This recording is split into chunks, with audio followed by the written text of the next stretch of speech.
प्रधानमंत्री नरेंद्र मोदी ने 44वें शतरंज ओलंपियाड के लिए मशाल रिले का शुभारंभ किया। इसकी शुरुआत दिल्ली के इंदिरा गांधी स्टेडियम में की गई।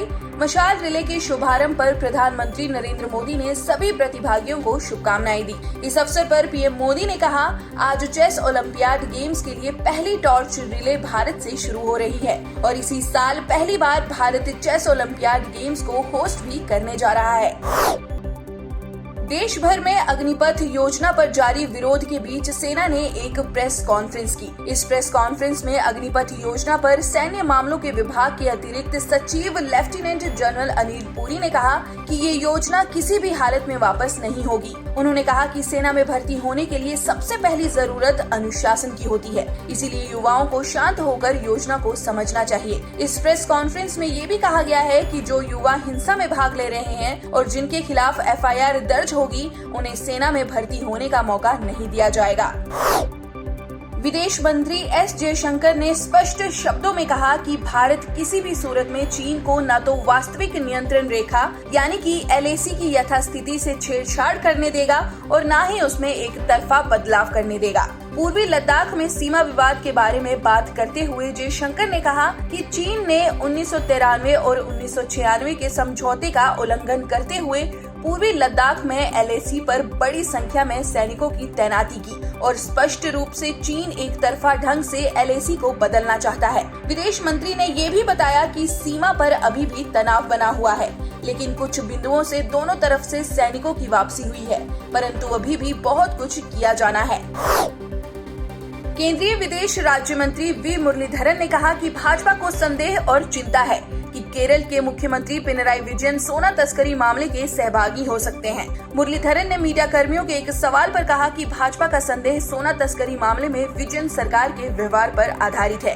केंद्रीय मंत्री से पूछा गया था कि क्या भाजपा का मानना है कि सीएम विजयन सोना तस्करी में संलिप्त हैं? बता दें, सोना तस्करी मामले की एक प्रमुख आरोपित स्वप्ना सुरेश ने सीएम विजयन पर मामले में संलिप्तता का आरोप लगाया था।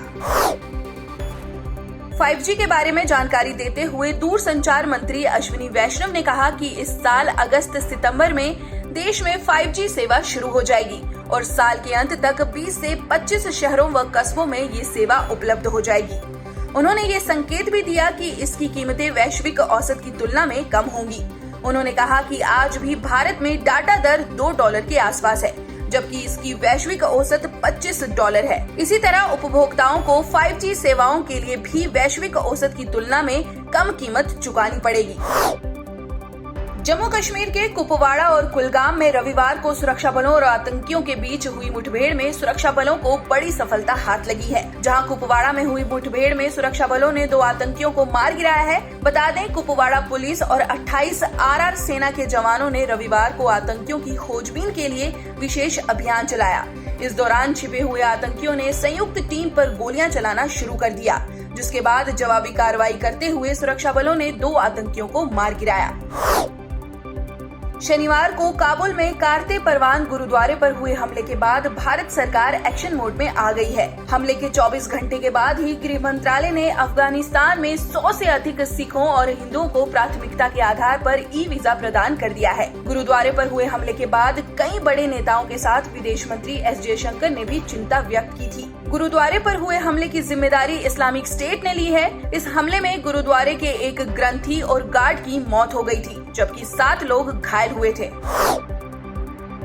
संयुक्त राष्ट्र में भारत के स्थायी प्रतिनिधि टीएस तिरुमूर्ति ने घृणास्पद संभाषण की रोकथाम के लिए मनाए जाने वाले अंतर्राष्ट्रीय दिवस की प्रथम वर्षगांठ पर आयोजित कार्यक्रम में कहा, सहिष्णुता और समावेशी आचरण को बढ़ावा देना भारत का चरित्र है और अगर इसमें कोई बाधा डालता है और माहौल बिगाड़ता है तो उस पर कानून के दायरे में कार्रवाई होती है। इसलिए बाहरी लोगों को कुछ घटनाओं को लेकर निंदात्मक रवैया अपनाने और तीखी प्रतिक्रिया जताने की जरूरत नहीं है।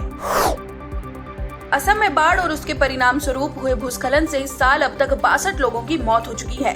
रविवार रात तक बीते 24 घंटों में ही बाढ़ के पानी में डूबने से 8 लोगों की मौत हो चुकी है, जबकि 8 लोग अभी भी लापता हैं। ASDMA के अनुसार अब तक 62 लोगों में से 51 लोगों की बाढ़ में मौत हो गई, जबकि 11 लोग भूस्खलन में मारे गए हैं। बता दें, असम में आई बाढ़ से करीब 31 लाख लोग प्रभावित हैं।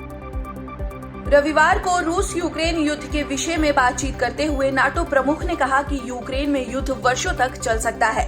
उन्होंने यूक्रेन के सहयोगियों से लगातार समर्थन का आह्वान भी किया, क्योंकि रूसी सेना यूक्रेन के पूर्वी क्षेत्र के लिए लड़ाई जारी रखे हुए है। जर्मनी के बिल्ड एम सोनटैग अखबार ने बताया कि नाटो के महासचिव जेंस स्टोल्टेनबर्ग ने कहा कि यूक्रेनी सैनिकों को अत्याधुनिक हथियारों की आपूर्ति से उसके पूर्वी क्षेत्र डोनबास को रूसी नियंत्रण से मुक्त कराने की संभावना बढ़ जाएगी।